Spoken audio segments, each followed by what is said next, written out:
Hello my dear students. So हम लोग आज पढ़ेंगे एल्कीन का हाइड्रेशन रिएक्शन। सो हम लोग यहाँ पे लिखेंगे हाइड्रेशन ऑफ एल्कीन। तो जनरली एल्कीन के हाइड्रेशन में होगा क्या, देखिए सबसे पहले नाम से पहचानिए कि यहाँ पे क्या होने वाला है। हाइड्रेशन मतलब एडिशन ऑफ वाटर, और कहाँ एडिशन होगा, एल्कीन पर होगा।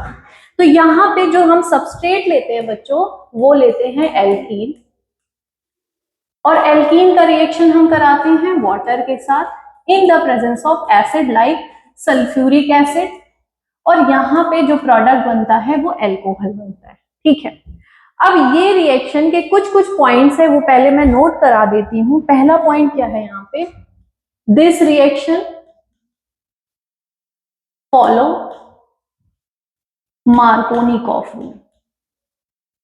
मार्कोनिकॉफ रूल, मार्कोनिकॉफ रूल अगर आपको याद है तो आप सोचो क्या था मार्कोनिकॉफ रूल। नेगेटिव पार्ट वहां जाता है जहां हाइड्रोजन कम है, राइट। तो यही मार्कोनिकॉफ रूल है। अब ये रिएक्शन मार्कोनिकॉफ रूल को फॉलो कैसे करेगा, यू नो वाटर के दो पार्ट्स होते हैं, एक H+ और दूसरा OH-। तो नेगेटिव पार्ट वाटर का क्या है, OH-, और OH- वहां अटैक करेगा जहां हाइड्रोजन कम होता है। ठीक है, तो चलिए इसका एक हम सिंपल से एग्जांपल ले लेते हैं। जैसे हमने ले लिया CH3CH डबल बॉन्ड CH2, ये सिंपली आपका क्या है, प्रोपीन है। और प्रोपीन का रिएक्शन जब हम वाटर के साथ कराएंगे in the presence of H+, तो हमें मिलेगा CH3CH3OH। कैसे, इसका जो नेगेटिव पार्ट है वो वहां गया है जहां हाइड्रोजन कम है, तो OH यहां जुड़ गया तो हाइड्रोजन यहां पे जाके जुड़ जाएगा।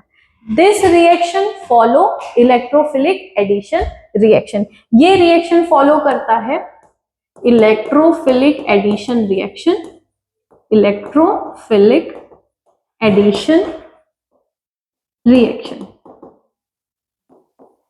इस रिएक्शन में बच्चों इंटरमीडिएट बनता है जिसको बोलते हैं carbocation. So carbocation form as a intermediate, as a intermediate. Got it, ठीक है।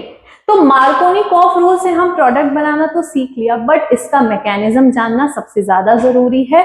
तो चलो हम लोग इसका मैकेनिज्म देखते हैं कि इसके मैकेनिज्म में होता क्या। मैकेनिज्म, तो सबसे पहले एक इंपॉर्टेंट बात है कि यहाँ पे सिंपली वाटर है, उसके पास H+ भी है, उसके पास OH- भी है, लेकिन वो डायरेक्टली एल्कीन के पास जा करके अल्कोहल क्यों नहीं बनाता।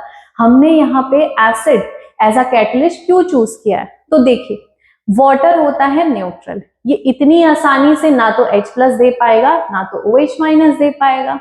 तो इसके H+, इसके प्रोटॉन, या सिंपली रिकॉल्ड वाटर को एक्टिवेट बनाने के लिए हम यहाँ पे एसिड यूज करते हैं। तो अब ये एक्टिवेट होगा कैसे, तो वो हम देखेंगे मैकेनिज्म के हेल्प से। सबसे पहले बच्चों जो सल्फ्यूरिक एसिड होता है ना, सल्फ्यूरिक एसिड वो ब्रेक डाउन हो जाता है किसमें।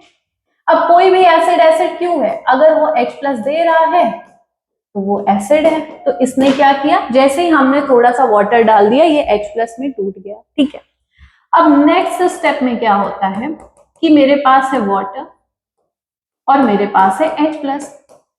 अब H+ का मतलब क्या है, इलेक्ट्रॉन की कमी। केमिस्ट्री में प्लस चार्ज का मतलब है इलेक्ट्रॉन डेफिशिएंसी, राइट।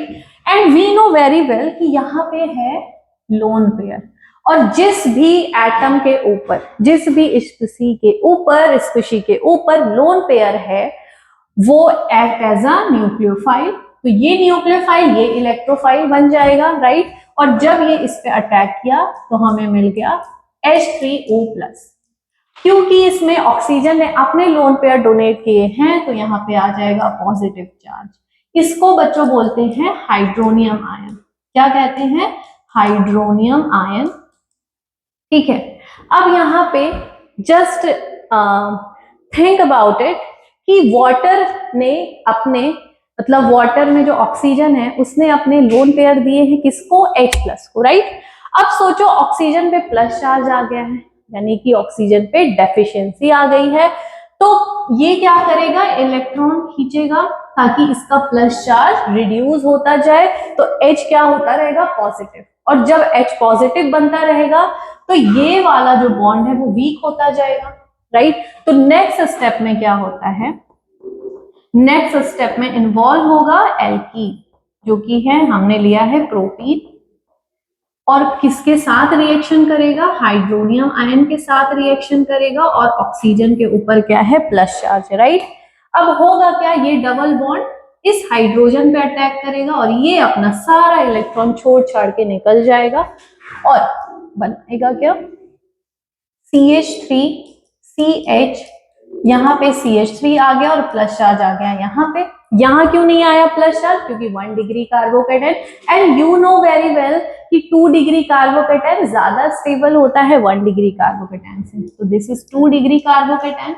अब नेक्स्ट स्टेप में क्या हुआ, ये जो वाटर है ना, वाटर के पास क्या है, लोन पेयर, और इधर क्या है, प्लस चार्ज, कमी रिचनेस, कमी रिचनेस, तो ये लोन पेयर इस कार्बन पे अटैक करेगा और यहाँ पे बन जाएगा CH3 CH CH3 और यहाँ पे आ जाएगा OHH और प्लस चार्ज, राइट। लेकिन ये मॉलिक्यूल ऐसे स्टेबल तो होगा नहीं। अब ध्यान रखिए कि सल्फ्यूरिक एसिड जो हमने लिया है H2SO4 वो क्या है, कैटलिस्ट है, राइट। कैटलिस्ट है तो इसके H+ हम ले गए हैं, लेकिन कैटलिस्ट मतलब जो रिएक्शन के बाद एज सच निकल जाए, लेकिन बचा क्या है कैटलिस्ट का, केवल HSO4 माइनस पार्ट। तो भाई इसको अपने H+ चाहिए, तो क्या करता है HSO4 माइनस, ये वाला H एसिडिक है क्योंकि ये ऑक्सीजन इलेक्ट्रॉन खींच करके इसको डेफिशिएंट बना रहा है, लगभग H+ बन रहा है। तो इस माइनस ने जैसे यहाँ पे अटैक किया, सारे के सारे इलेक्ट्रॉन ऑक्सीजन के पास चले गए और we get CH3 CH CH3 और यहाँ पे आ गया OH और H2SO4 एज सच निकल गया और हमें क्या मिल गया, प्रोपेन टू ऑल। यानी कि इसमें जो इंपॉर्टेंट चीज क्या थी, सबस्ट्रेट हम एल्कीन लेते हैं, रिएक्शन वाटर के साथ कराते हैं, प्रोडक्ट बनता है एल्कोहल। ये रिएक्शन कौन सा मैकेनिज्म फॉलो करती है, इलेक्ट्रोफिलिक एडिशन रिएक्शन। इस रिएक्शन में कार्बोकेटाइन इंटरमीडिएट बनता है और एक और इंपॉर्टेंट बात है, ये वाला जो स्टेप है वो रेट डिटरमाइनिंग स्टेप सबसे स्लोएस्ट स्टेप होता है।